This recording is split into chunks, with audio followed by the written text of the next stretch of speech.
Hey everyone, and welcome. Sometimes you hear a story that just proves it's never, ever too late to chase what you're passionate about.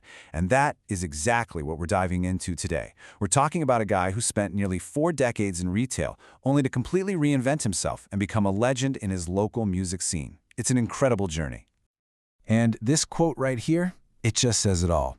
For folks in Swansea, on the south coast of Wales, Mike Kennedy is more than just a name. He's a voice they know and love. He's basically the soundtrack to their morning commute, a real local institution. So yeah, you can find him every single morning on Welsh Coast Radio hosting Breakfast with Mike Kennedy.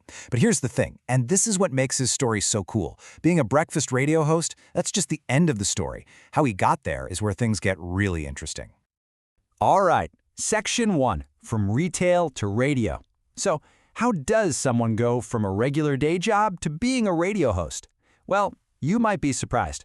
His journey didn't start in some fancy broadcast school or a recording studio. Nope. It started somewhere way more normal. I mean, listen to this. In his own words, he spent 38 years working for Tesco, just counting down the days until he could take early retirement. 38 years! That is a lifetime for so many people.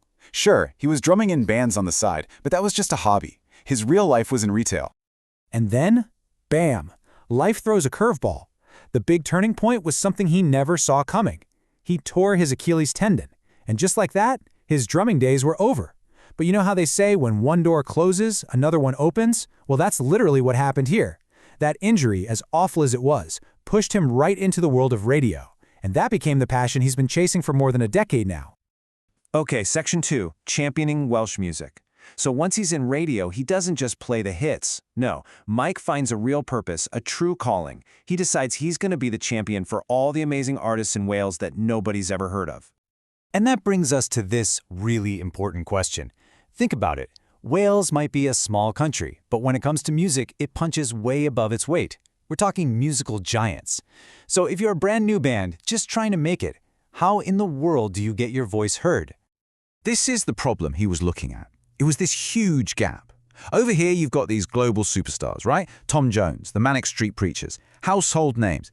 But then over here, you have just countless unsigned bands and artists that the mainstream has never even seen. One source put it perfectly. It's like a small pond with such big fish. It's almost impossible for the little guys to get any sunlight. And that became Mike's mission. For over a decade now, he's used his radio show, his connections, his pure passion, everything he's got, to give those unheard artists a platform. He's literally been elevating the entire Welsh music scene, getting it in front of a global audience.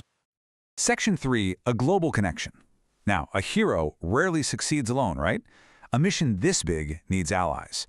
And pretty soon, Mike's quest to champion Welsh music went global, thanks to a really important partnership that stretched all the way across the world. So, Mike links up with this guy, Stephen Morris.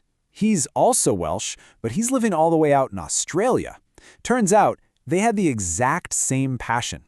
So together, they launched these ventures. First, the SWND Media Collective, and then TIWN Media. And we're talking a record label, a magazine, the whole shebang. They quickly became a major force back home in the Welsh music scene. So, were they successful? Yeah! You want to know how much of an impact they had? I can tell you in one number. 8. Their record label got 8 different albums nominated at the Welsh Music Prize. That made them the most nominated label of the year. I mean, that is just, wow, a staggering achievement. And this partnership wasn't just about sending Welsh music out into the world, it was a two-way street.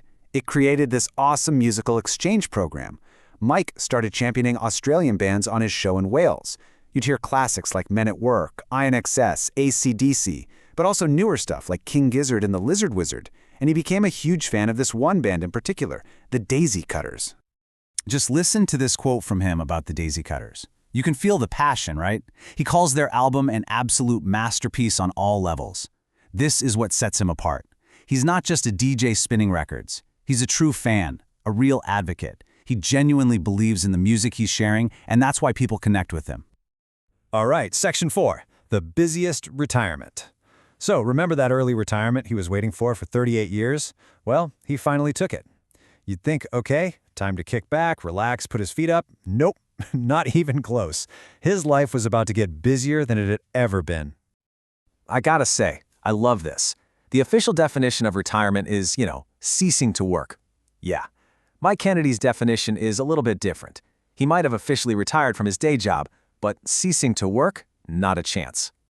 So what does his new chapter look like? Well, first, he opened a record store called The Second 45. Now he's already looking to open a second one. Then he's getting ready to relaunch his magazine and take it national across the UK. And on top of all that, he's still on the air every single morning hosting his radio show. It's just incredible. This is his retirement. Okay, so let's bring this all together. Section 5, the final note. We've seen this huge career change, the way he's lifted up an entire music scene, and how he's built these connections across the globe. So what's the big takeaway from Mike Kennedy's story? Well, he kind of sums it up himself with this perfect, humble quote. I think that's enough to keep me busy for now. You gotta love that. Ultimately, his story is about what can happen when you stop waiting and just go for it. It's about passion, it's about purpose, and it just makes you wonder, doesn't it? What's that one thing you've always wanted to do?